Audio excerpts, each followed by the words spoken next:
Got it. There we go. Okay, so today I am pleased to welcome Rabbi Allan Finkel, who's going to speak to us about the important topic of addictions in the Jewish community, and as well as Jewish-based recovery programs. Rabbi Allan was born and raised in Winnipeg, Manitoba, as I was, and his parents immigrated from Eastern Europe. His mother was a Holocaust survivor. He was raised in the Orthodox tradition and moved through conservative Judaism to find his spiritual home in his 30s in the Reform movement. His diverse background includes a law degree and an MBA. He's the father of 3 children. And Rabbi Allan's career path and extensive volunteer activities have all embodied the Jewish values of Tikkun Olam, repairing the world. So we're really happy to have him here as our first speaker in this series. So Rabbi Allan answered the call to the rabbinate later in life and is currently the spiritual leader at Temple Shalom in Winnipeg. And that's the Reformed Jewish congregation in Winnipeg. He has a passion for creative and innovative adaptations of Judaism in our modern and changing times, including the engagement and inclusion of interfaith families. Rabbi Allan is also an outspoken advocate for interfaith engagement and especially for building strong bridges and partnerships across all denominations within the Jewish community. He's currently chairing the Winnipeg Council of Rabbis, so that's a very important contribution he's making. So Rabbi Allan, I'm so happy to have you join us. I know you've touched my life personally in the past, and you have a lot of wisdom to share today. So I'm really happy to welcome you. So please join me in welcoming Rabbi Allan. Well, Marilyn, thank you so much for the invitation. This is a fantastic series, and I'm really delighted to, I guess, kick it off with you. So I'll start at the start. My name is Allan, and I'm an addict. And this was a huge hineni when I first said, here I am. This was my declaration 13 years ago in October 2009, just a few days after Yom Kippur that year. The words I spoke aloud, the first time I ever said the word addict, at my first ever 12-step meeting, which in my case was Narcotics Anonymous, or NA. At that time, hineni meant here I am at the bottom of a drug addiction, and I am broken and I am open to an unknown path that might lead to recovery.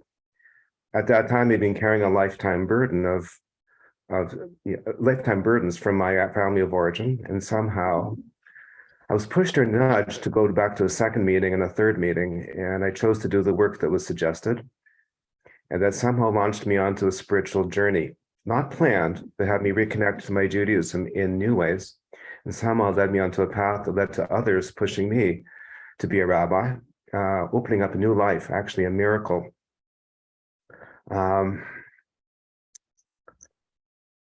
Into a rabbinical program that started 9 years after that first meeting, where I met Rabbi Allan. And as we were on our shared parallel and very much shared parallel and relationships as we moved towards smicha. And today I'm a congregational rabbi in Winnipeg, where I'm proudly able to say comfortably and out loud that I'm a recovery rabbi. So today, hineni, here I am today with you, profoundly grateful for a trajectory that leads me here to call up my Yim's call, to give away what I've been given, what I have learned, to find ways to heal the world. I'm still an addict, but one that's committed to recovery. And I'm really glad that you're all here. I've done a similar presentation about 3 years ago into the Jewish community, and it's going to kind of riff off similar topics that I went through at that particular time. I know from the experience at that time that some of you may be addicts or maybe not be sure, or you may have family members or people around you who you may or may not be sure, not understanding what your role might be. And some of you may be here because of general interest, because it is such a central topic in our community these days. So this isn't just me talking as an addict. When I was going through my rabbinical program, we were asked to write a thesis.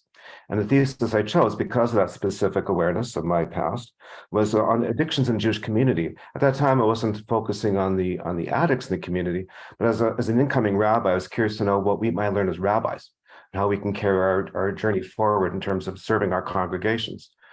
It is a mental health issue, and there wasn't very much known about it at that time, and there's certain issues, particularly within the Jewish community, that made it a topic that I wanted to explore. And at the time, it was really about the emerging themes and implications for rabbis. So this is what I'm going to go through with you today. I'm going to do a bit of Addictions 101. I want to make sure we have a common understanding of what addiction is, both the old definition and how it's changing over time, how prevalent it is in our communities, both in North America and within the Jewish communities. And I'd like to talk about our rather unique Jewish response to addiction historically. I'd like to talk about the new broader definition of addiction and its prevalence in North America. New understandings of the causes of addiction, most specifically trauma and childhood trauma. And I really want to focus as we move forward on the Jewishness of addiction, starting with lines like a shikar zagoy, as well as the traumatic intergenerational trauma associated with diaspora and denial. And I want to talk about the Jewishness of recovery, the many distinctly Jewish tools that are available to help not only those in addiction and those around them. And I'll turn you as well to some amazing resources that will be available to you. So I want to start off a bit with my story. I'm going to try to do this fairly short because I can do it easily for an hour itself. Very briefly, and I want to, as I say this story, there's no anger and no resentment left. I've done a lot of work in my recovery, and I've understood that my parents didn't choose the lives they had, but they passed on a lot of things to me because of the lives that they led. The decisions mostly affected them as children as well. My parents are both from Galicia in Eastern Europe. They didn't meet there, they met here. My father lost his father at the age of 6. He was the fourth of 5 children, and there was no social assistance programs. They were literally on the streets, and he was basically in gangs at age 6, buying, stealing, whatever he needed to do. Very charismatic, very tough, but had no idea how to be a father much later in his life. My mother was a Holocaust survivor, 20 kilometers away from my father's town, and she and my aunt and my grandparents survived in hiding. 15 Jews left out of 3,400 in their town. So basically, the war hit her town when she was 8 years old. She lost her childhood, then was in what we call DP camps, displaced person camps, came to Canada at age 15 without a word of English. 5 years later, met this incredibly charismatic man, married him, and they had a lot of love, but not a lot of parenting between the two of them. And that's the life that I grew up in. I knew I wasn't good in that life. There was a lot of noise in my house. I was the oldest of 5 kids, a lot of fighting about money, big issues of money in our home. And I just shut it off completely. When I go back, I realized my first addiction was in grade 3, books. I read books and books and books and books and books because that's the way I could shut out the life around me. And I just completely numbed myself to what was going on. Later on, it's not a bad thing. It's two-edged swords, right? Reading is good, not that much. It got me into university. I was good with math as well. But later on, it became running. Not just running a little bit, found I liked it, like the endorphins they kicked in, then did everything else. Within 10 months, I was running marathons and then ultra marathons and then marathons and ultra marathons. It was a life that basically led me towards 23 marathons, including 4 ultra marathons. My longest run one day was 54 miles. Anytime an addict gets good at something, they want more of it. And that's the way it kind of worked for me. Got involved with over volunteering. Anything I could do to not spend any time on my head, I was saving the world. As long as I didn't have to look at myself, I'd be okay. Got involved in marriage, somebody who's a runner. She wasn't Jewish. We had raised 3 children, found our way pretty soon afterwards into Temple Shalom because of an interfaith family. And I was exploring my Judaism a little bit, but it's not central to the story at that time. The marriage started to fail later. I didn't know how to communicate. I didn't grow up with a family of communicators. The women in my life were people pleasers, worked around very strong, very difficult men. And so I just got quiet. And eventually, I moved towards depression. Went through psychotherapy, did not need drugs to get out of it. My wife was not interested in treatment herself, and I went back into depression. And in the depression, somebody showed me a drug. I had no history of particularly of alcohol or drug use, and it was a street drug, and I went straight to hell. The first time I tried it, I was done, and 2.5 years later, I completely lost my family. My kids were all late teenagers at the time. All of them told me they hated me. 2 of them were in psychiatric treatment, including crisis stabilization because of what I was doing. And I didn't see the problem at that particular time. That's the nature of the addiction. In 2009, a friend walked by me one day. I knew he said to me, "Call me when you're ready." I didn't know he was in, I can't tell you why he said it to me. He can't say that. He just knew I was in trouble. 2 weeks later, I called him and said, "I'm not sure if you know I've got this bad drug problem." And actually, he reached out to me at Rosh Hashanah, as it turns out. 2 weeks, I said, "I got this problem. I'm not sure if you know I'm taking drugs. I can't stop. I'm no control over my life. He said to me, you just read out step one to me. And I said, I don't even know what that is. And we met for a coffee the next day, and he encouraged me to go to meeting that night. He asked me not to use before the meeting. I was using every day. And he made arrangements for a friend. I had 50 reasons not to go. He made arrangements for a common friend to pick me up and take me to the meeting. And next day, the friend said, what are you doing tomorrow night? What are you doing tomorrow night? And by that time, I was into the program, and I found my way back. Right now in my recovery world, I've done the 12 steps many times. I have a sponsor, and I also have many sponsees. Many of them have done all 12 steps as well and gone on to traditions and the promises of our programs. A number of years later, I realized that while I had good recovery in terms of staying clean and living well alone, I didn't have a clue about healthy relationships. And I wound up stepping into another program called CODA, Codependence Anonymous, to understand how to have healthy relationships, because the only relationships I knew, especially intimate ones, were the ones I'd grown up with. And it's that particular path through the addiction world and the recovery world that led me back. And a friend of mine, actually a sponsee of mine, the son of a friend, actually introduced me to JACS, which is a Jewish, can describe, Jewish alcoholics and chemically dependent persons and their supports or something like that. It's a Jewish organization out of New York. There's a small group in Winnipeg, and I got introduced to a particular book here called The 12 Jewish Steps of Recovery. And I said, oh my gosh, it can be Jewish too. I had no idea. I thought spirituality is on one side, Judaism on the other, had no idea what Judaism can give me. And that really spurred my recovery forward. The rest of the story is a story. My deepening spiritual roles, my lay leadership of Temple Shalom started to have other people wonder whether I had a lot more to give. And that's, Len Udo, who's in our congregation, asked me at age 60 if I'd ever consider being a rabbi. I said no. Asked me again at 61. I said no. 62, I was there with my partner, the girl I was dating at that time, now my partner. And she said, why aren't you looking at it? And that put me onto the journey towards where I am today and this particular thesis. So right now, I came to the program 13 years ago. I had 3 relapses, each one day long. My recovery date is March 25th, 2012, which means I'm 10 and a half years clean. And I live my day one day at a time. I sometimes forgot how to count anymore. I just do what I can every day. The nicest part about it is the incredible gifts of recovery. I have incredible relationships with my kids and with myself, and a life that I could never have imagined. So let's go on right now to the definitions of addiction. If you ever go online to say what percentage of people are addicts, the studies all kind of focus on 2 or 3 things only. They're really focusing on drugs and alcohol. If you pull up numbers, that's what you typically get. And the numbers in Canada, and this actually is very consistent with the older DSM-4, which is the American Psychiatric Association's definitions of mental health issues. So, by the way, if I was live with you, I'd be asking you questions back and forth. And I was told that we can only do things through some chats. So what I'm going to do every so often is ask you a question, pop it into the chats if you want to. It'll be mostly about numbers rather than features. So drugs and alcohol, generally speaking, it's a maladaptive pattern of use. You need 3 out of a bunch of things, minimum of 12 months, need more and more to get the same effect. Withdrawal issues, increasing use over time, unsuccessful efforts to stop. Important social, job, or recreational activities are given up or reduced in favor of the substances. And people can't stop despite the fact that we know it's bad for us along the way. So that's what it is. The numbers in Canada and the States are largely the same. For drugs and alcohol, 10% in the States, 11% in Canada. Those numbers are a few years old. Anybody want to put in the chat box what do you think the numbers are in the Jewish community? What percentage?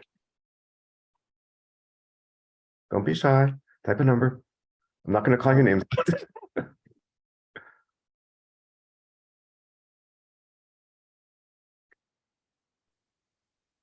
10, 10, 10, 10, 10. I'm thinking 25. Okay, thank you.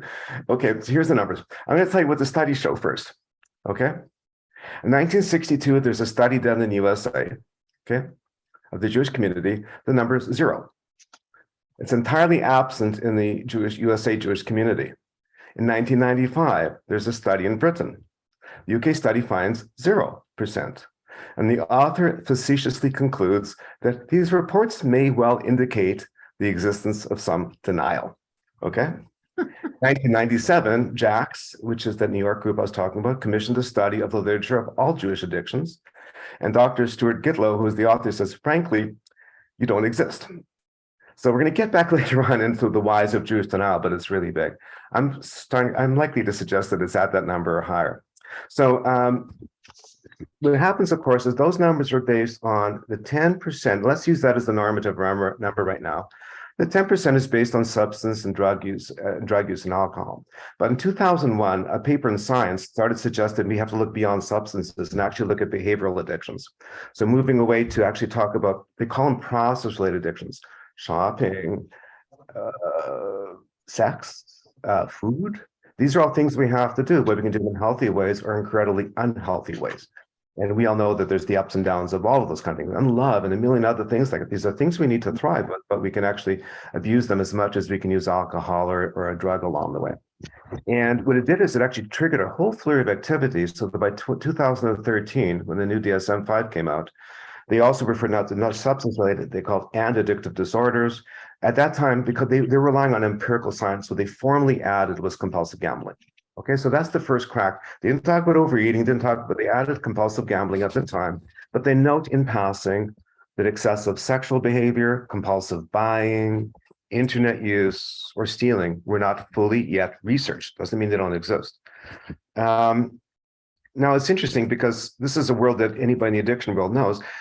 We're not waiting for the science to tell us we have a problem. People are gathering around certain issues around the world. And in 2019, Rabbi Staub, who's one of the authors we'll talk about later, talked about 31 different 12-step programs.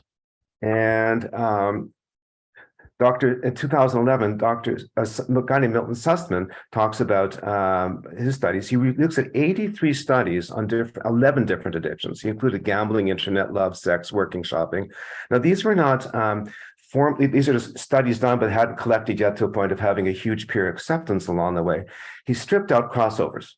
And he came out that of those 11 different addictions alone, he now was up to, from 10%, he was now up to 47% of all Americans in all these studies. He's up to 47%, half the US population, our adult population, carrying addictions of some form or another. And more recently, the World Health Organization formally accepted online gaming and online gaming and video gaming, online gaming and home video gaming as addictions. And a recent Korean study found in Korean teenagers, this is no surprise, the use of cell phones, okay, is now actually considered to be an addictive activity. So 47% is probably low anecdotally. In my Google research, I found 54 groups, and I've heard that there's over 70. And it's NA and a long list of drug-specific programs, overeaters, and a number of variations, including anorexia and bulimia, gamblers, bettors, online gamers, workaholics. These are all 12-step groups which exist. Under-earners, kleptomaniacs and shoplifters, debtors, clutterers, emotions anonymous, nicotine and procrastinations anonymous, bloggers, self-mutilation, spenders, Racists Anonymous. Plus, there's a group called Depressed Anonymous, Families Anonymous, CODA, which is codependence, Al-Anon, Nar-Anon, adult children of alcoholics. And really, there's no limit on what might qualify as a potential addiction, just to have a frame along the way, where we get so engaged we can't seem to stop, and no matter how much harm we're causing to the people around us, or to our families, or to ourselves. My first addictions aren't on the list, and they're addictions. Books, running and over volunteering, house and cottage projects, and there's people around us we see completely connected into social networking, Netflix binging, Fortnite, miniature railway enthusiasts, obsessive fandom, or over-the-top hobbyists and collectors, and so on. So again, I'm suspecting the number might be a lot higher than 47%. And if anybody remembers the Paper Chase movie in the 1970s, John Houseman is talking to law students who talks about who's not going to be back next year. Look around you to the left and right. One of you is not going to be back. So I'm just saying that if you look at the screen right now, and this is where I start to talk to rabbis at that particular time, saying, look at your congregation. You're not seeing normal.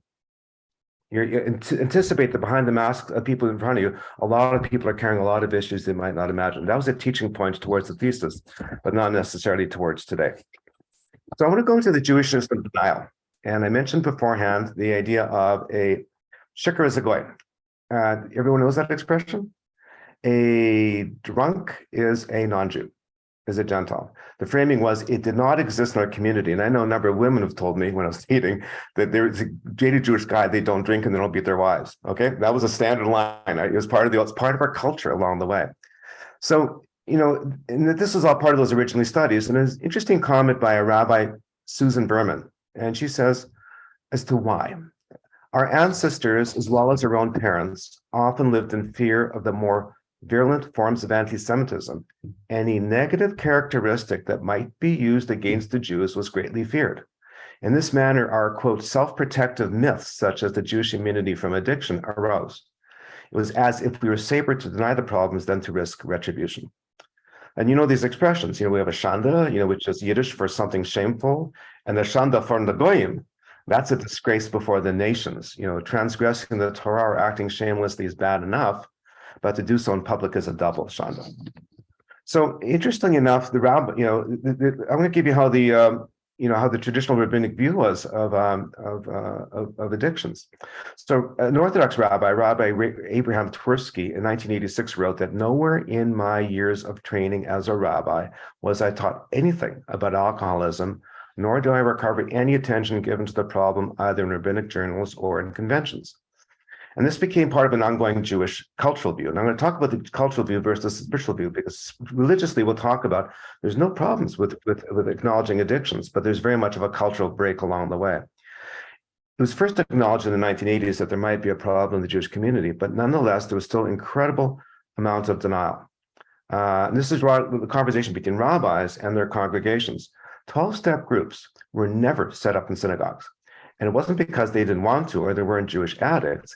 The synagogues will not rent space to 12-step groups for fear it would damage their own reputations. Rabbis themselves were always discouraged from giving sermons on, quote, difficult topics. And we know that only recently we're starting to see people talk about mental health issues in a congregation or at a funeral, but you never would have seen that, going back 30 or 40 years. Jewish schools were off limits to jacks. If you invite someone to talk about drug and alcohol dependency in your school, it means you have a problem in your school. If they don't talk, we don't have a problem. So let's talk about who broke the secret in the Jewish community and how that happened. And it actually happened to be rabbis. Rabbi Twersky in the 1970s, Chabad rabbi, he was Orthodox, Chabad rabbi Shais Taub, sharply criticized the stereotype that Jews aren't drunks and refers to all sorts of stories in the Torah, the parables that King Solomon wrote, as well as discussions in the Talmud about the legal and moral issues. Noah, Lot, the two eldest sons of Aaron, all considered to have that issue. And really it came down to, and it's very similar to all other rabbinical authors I've run into, I've yet to see a dissenting rabbinical voice on addiction being part of our history. The story of addiction was ultimately broken by non-congregational rabbis rather than congregational rabbis. So the point I want to make is that Jewish denial of addiction is social and cultural. It is not religious in orientation.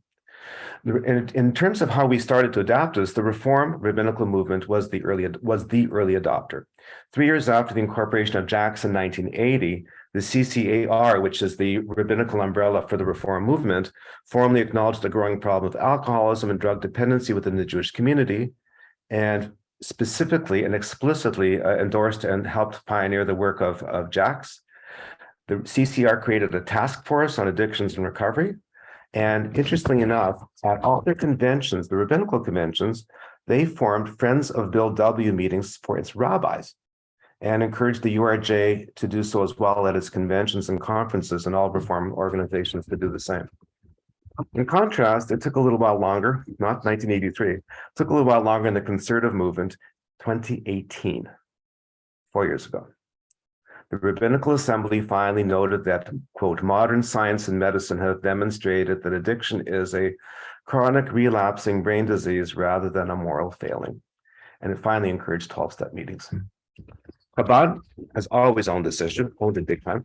And part of its website has actually a huge section which is dedicated to recovery rabbis and their teachings. I'll come back to rabbinical leadership a bit later on this particular issue. So I want to talk a bit about the current new understandings of the causes of addiction, both generally and Jewishly. The DSM-5 switched its model, and they now talk about genetic predispositions, but they use a broader definition called a biopsychosocial model of addiction. And basically it's saying that the causes of addiction are exactly the same as the same things that cause mood or personality disorders such as depression, anxiety, borderline personality disorders. It's largely reactions to our environment, coping mechanisms we choose when we're extremely young. And the model suggests that we have both biological and psychological predispositions, but the social and environmental factors are the critical factors that trigger addictive behaviors. And in particular, they talk about trauma. One of the first names I'm going to bring up is Dr. Gabor Mate, who's a British Columbian in Vancouver, done a ton of work in the Vancouver downtown east side. And he talks a lot about acute trauma in female addicts. And he talks about the fact that in his experience and in his interviews, 100% of them were sexually abused as children. 100%. And he encourages us to define trauma quite broadly beyond acute trauma. And basically, in his experience, children, especially under the age of 7 and more likely before the age of 3, can respond just as dramatically to subtle or complex trauma. This is what Mate says. When a parent who's a workaholic appears restless and distracted at home, it leaves the young child to think that it is their fault, that somehow they are causing it or not measuring up. But they can feel it.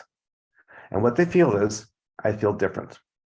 These are not rational, well thought out decisions, but rather coping mechanisms instinctively selected by a child as a shield from their perceptions of the world around them.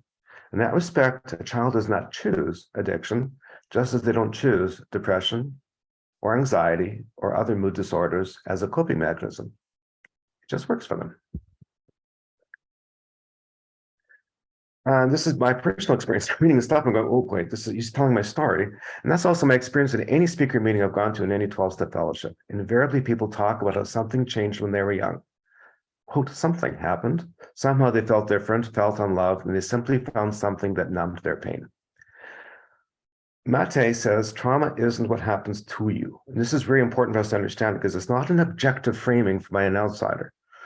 It's what he says, it's not what happens to you, it's what happens within you, inside you. It's when you are alone with your pain and sadness and you can't process it and move through it. He further observes that all addictive behavior can be traced back to childhood trauma.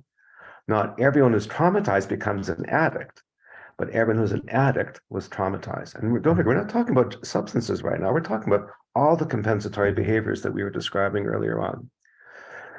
Another author basically says something very similar. Most addicts, no matter what kind, have experienced some sort of trauma when they were young, be it neglect, abuse, and broken down into emotional or physical or sexual, abandonment, inconsistent parenting, smothering parenting, or some form type of trauma. Those are described as trauma for a child. No matter what form this early life trauma takes, the result is typically a fear of and or an anxiety to become vulnerable and to bond in healthy ways with other people. If this lack of healthy attachment begins in childhood, it's very likely to be carried into adult life. Unresolved childhood or adolescent trauma may also underlie co-occurring psychological issues like depression, anxiety, and low self-esteem. And people escape into intense or distracting neurochemical rushes that are triggered by their specific addictions. So I want to give you some key takeaways right now. First of all, the DSM-5 treats addiction no differently than any other mental health disease, simply as a coping mechanism. So I'm going to encourage us to all destigmatize the word addiction. We can do with it with depression or anxiety. We need to find a way to say the same thing about ourselves or the people around us or to hear it from other people around us. The second takeaway is that as frustrating as it may sound, it is children and not adults who are making that decision. Children do not make rational decisions on how to respond to their specific stresses. And I've often said when I've taught in meetings, gee, when I was a child, I didn't say, gee, when I grew up, I want to become an addict. Okay, this is something that happened to me, onto me. It's a path that I was on without having any of the rational skills to take that on. We simply find something that works for us and have far too many years of hard wiring with these coping mechanisms before they're identified or start causing our problems in our teen or adult years. And this is why recovery is so difficult. It's not the last drug that did it. It's basically a whole life that's being kind of twisted and taken off onto a different path. As Matthew describes it, it shapes their personalities. So the fourth key takeaway is, and I'll talk a bit later about this recovery, about treatment and recovery, is that real recovery isn't about stopping the addictive behavior. It's about going back. It's going back in and taking care of all that childhood stuff, all the fears and resentments that I've been carrying, and the lifelong behaviors and habits that I built up. When I came into the program, I described myself as having this knapsack filled with rocks and rocks and rocks and rocks was weighing me down. I couldn't carry the load anymore. Going my recovery, I found the ability to take out one rock and then another rock and another rock, and I've lightened my load. Still carrying the knapsack, and the rocks can all find their way back in. But that's been my journey in my recovery. So I want to talk about the uniquely Jewish causes. We talked about trauma generally. I want to talk about the uniquely Jewish causes, which might give us, say, a certain genetic advantage, because I kind of believe in epigenetics and believe that the trauma of our parents can get carried on genetically with us as well. So we have centuries of anti-Semitism and the code of silence and denial that we've taken on collectively as a community. We have things like a sheker zagoy, which dissuades both the addict and family members from seeking help.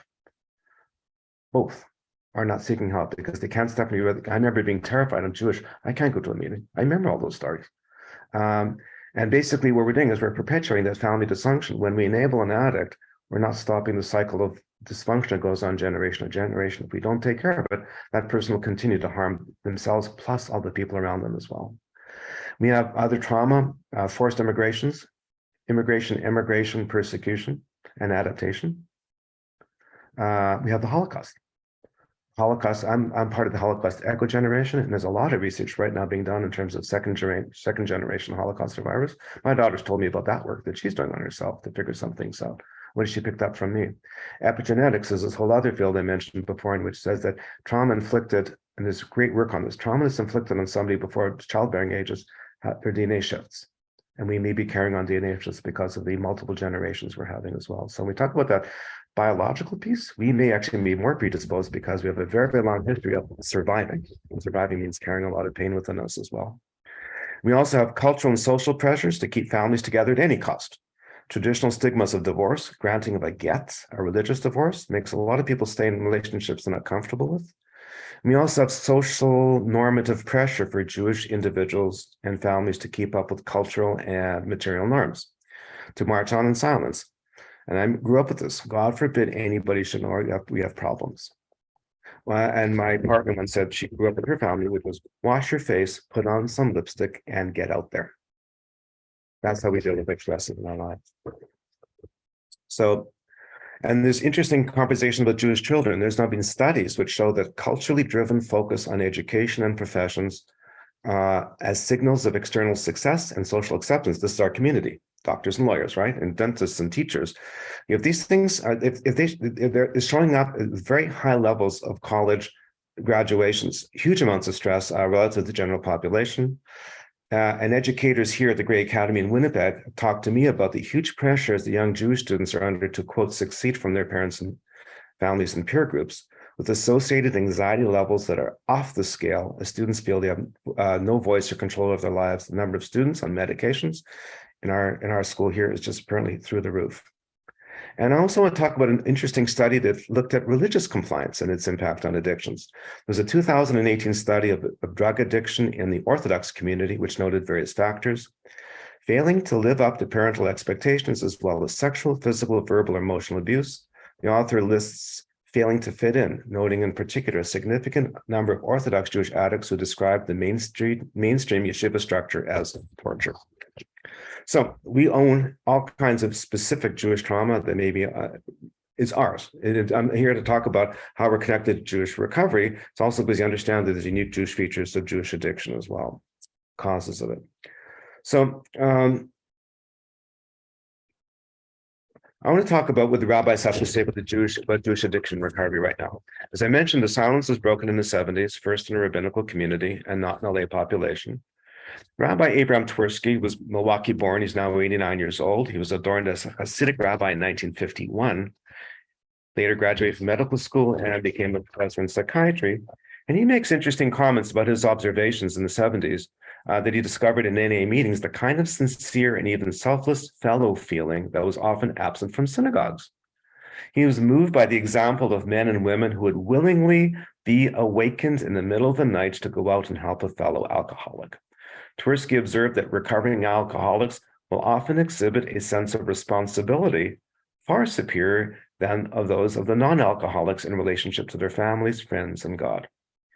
He was attracted as well by the pragmatism of the 12 steps, saying it offered a practical, non-analytical therapy that resonated with traditional Judaism much more than conventional psychoanalysis did. He was a psychiatrist. He'd know the difference between the two. And I want to talk about other pieces, other views towards Jewishness or recovery, and it recognizes that each of us is unique. We have no specific individual recovery path that's going to be guaranteed to work for anyone or everyone. As Jews, we're all over the map in how we define ourselves socially, culturally, ethnically, or religiously. Oh, thank you for the note. Somebody passed on a note that he passed away last year. Thank you, Rabbi Tversky. Okay. As Jews, we're all over the map, as I said, how we define ourselves socially, culturally, ethnically, or religiously, with incredibly different views of God, who may or may not be part of our lives. So I'm going to give you some different perspectives along the way from a number of great authors. So Rabbi Kariolitsky is a Reform rabbi, and he wrote a book by Dr. Stuart Koblenz, which is the book I showed you before, which basically asks a simple question, are the 12 steps Jewish? And they wrote the 12-step Jewish steps to recovery, which was my gateway in, and encouraged everybody to actually look at what Jews believe to be a Christian program is also particularly accessible to Jews as well. Rabbi Chaim Strauchler in 2017 noticed that teshuvah, or spiritual change, is one of the most fundamental beliefs of Judaism. Maimonides notes that repentance is not just for sins, but also for attitudes and habits and character faults. For Jews, spirituality, he said, was essential to our total identity, not something to be segmented off into the synagogue. In other words, we can find Jewish recovery everywhere in our teachings, both inside and outside of our synagogues, with or without our rabbis. In our synagogues, we talk about healing all the time. Our Mishnah Berurah at every prayer service talks about refuah shlema, a complete recovery of both body and spirit for ourselves and for our friend ones and for our loved ones. In recovery, healing of the body, refuah haguf, is where we start, but it is not enough. In AA, they call people who stop drinking, they call them just dry drunks. In other words, they stop drinking, but they're still the biggest bleep holes you've ever met. Okay? In NA, we talk a lot about substitution, where one addiction is simply replaced by another. If the underlying harms are not dealt with, then the relapses of the original addictive behavior are imminent. In their terminology, the addict is clean, but has no real recovery. So what we're looking at in terms of a Jewish framing is refuah shlema, which eventually requires the healing of the spirit, refuat hanefesh, as well as the healing of the body. And this is where real and sustainable recovery from addiction occurs in any addict, Jewish or otherwise. And it is a long process that will often involve relapses, which we consider to be teachable moments in the path of recovery. If it doesn't kill you, it makes you stronger. And I'll remind you that step 12 of all the recovery programs start with the words, having had a spiritual awakening. So we see recovery as meaning the healing of the spirit. It is what happens when people ask a sponsor to guide them in the writing of the 12 steps, progressing slowly from steps 1 to 12, answering each question in turn, fully and honestly. And it is the same work that happens in therapy, dealing not just with our current behaviors, but addressing the past so that we can find a way forward. Full healing isn't restricted to addicts. It is also available to individuals and family members, regardless of whether the addict in their lives chooses to recover. The doors are always open with therapists or in 12-step groups to help you find the tools to deal appropriately with the difficult people in your lives and to set and maintain healthy and safe emotional boundaries, learning how to say no nicely, learning how to say no, period. And the groups like that include things like Al-Anon, Nar-Anon, Families Anonymous, CODA. Another rabbi, Rabbi Shais Taub, I mentioned earlier, is a Chabad rabbi. And he, not surprisingly, in terms of a Jewish approach, is a lot more God-specific, and he attributes addiction to the absence of God. The addict is sick with the yearning for God and can only become well by having some contact with God. Again, you can tell each rabbi kind of has a particular lens into the problem. It's not a question of whether you agree with it, it's just finding the one that works for you. Okay, so I'm not judging or not judging. I grew up Orthodox. I'm not there right now. This is just a question of perspectives, beautiful lenses into the situation. Rabbi Paul Steinberg, I have his book here somewhere. Yeah, he wrote a book called recovery 12-step in Jewish spirituality, reclaiming hope, courage, and wellness. He frames his recovery on the uniquely Jewish theme of our ongoing battles between our two inclinations, Yetzer HaTov, the inclination towards good, and Yetzer Hara, the impulses, urges, or inclinations towards bad or evil. Yetzer, and he talks about the capacity inside of us for self-alienation and its impact on our psyche. He's essentially saying we have a dual nature. We have to manage it. He's essentially saying that I often say that we work on our inclination towards the good and we build and maintain good fences against the Yetzer Hara. It will never go away, and this is a lifetime of work. I should tell you, there's starting the Indigenous community who very much mirrors this. An elder is talking to his grandchild, telling a story about the two wolves that live inside of each of us. I'm not sure if you heard the story before, and I'll pass it on. And one wolf is nurturing and loving and mothering and caring, and the other one is violent and harmful and is angry at the world. And the young child asks the elder which one wins, and the elder says the one that you choose to feed. Okay, that would be a very, very similar kind of framing here that would be very consistent with Jewish theology on this particular point. Rabbi Tursky agrees with the Seti Yetzer Tov Yetzer Hara, says one does not enter into discussion about the good fences. One does not enter discussion basically over the fence with the Yetzer Hara. Whatever reasons you can propose for one position, the Yetzer Hara will give several logical reasons to the contrary, which supports the underlying theme in all of our 12-step programs that willpower is never enough. And if you aren't sure about that, look back and see how successfully being them stop and by yourself.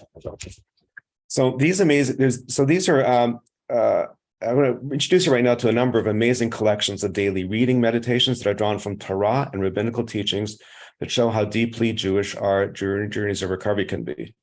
Rabbi Karolitsky wrote a book, he's a Reform rabbi, called 100 Blessings Every Day. It's a daily 12-step recovery of affirmations and exercises for personal growth and renewal. Rabbi Tursky wrote a book called Living Each Day, which I didn't bring downstairs with me. Rabbi Mark Borowitz, he's a conservative rabbi. Where is his book? Called Finding Recovery in Yourself in Torah, A Daily Spiritual Path to Wholeness. He goes right back to the Torah, takes each week's parsha, and finds 7 recovery-related teachings from one parsha every single week. He's also the founder of Bet Teshuvah, a leading edge. Sorry, I got a kitty here. A leading edge in residence Jewish recovery program in California, which is working closely with my friends here at JCFS. And I'm pleased to say that I'll be going into their spiritual counseling certificate program in January and hope to do some work myself with JCFS in the next year. There's also JACS, which is Jewish Alcoholics, Chemically Dependent Persons and Significant Others. And they encourage and assist addicts and families in exploring recovery in a nurturing environment. It's not a 12-step program, but a supportive environment. And it was actually formed in the 1980s, as I mentioned, to dispel myths and prejudices about addiction, and has different services in different communities. And finally, I know that I spoke with Marilyn about making sure we had resources available, both Jewish and otherwise, in the Victoria area, and she'll have a list that she can circulate afterwards in this particular area as well. So I'll leave you some final thoughts. Addictions are everywhere. Way more than half the population. Some are more easily hidden than others, and we make some solace that our specific ones aren't in the newspapers because we're not getting convicted for them, arrested for them. But all cause harm, first of all, to ourselves. But it is, but here's another takeaway as well. Any one of us with any addiction is harming others as well. As Matei pointed out, it does not matter if it's major or minor. It introduces dysfunction into families and relationships. These in turn create opportunities for children to experience trauma and develop maladaptive coping mechanisms leading to their own addictions and other mental disorders that can be carried on intergenerationally. Those are his comments. Any addiction can put whole families into crisis. Again, whether it's major or minor doesn't matter. Relationships change. Communication patterns change. And family members have to find their own coping mechanisms, enabling conflict, enmeshment. There's a whole long list of what we can do. Some people are smart enough to realize they might need their own recovery.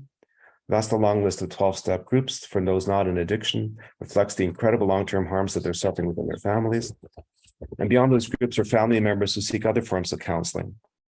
And too many simply find their own maladaptive coping mechanisms or simply suffer, struggle, or cope in silence. I want to make this comment. My sponsor told me this. He said, misery is an option.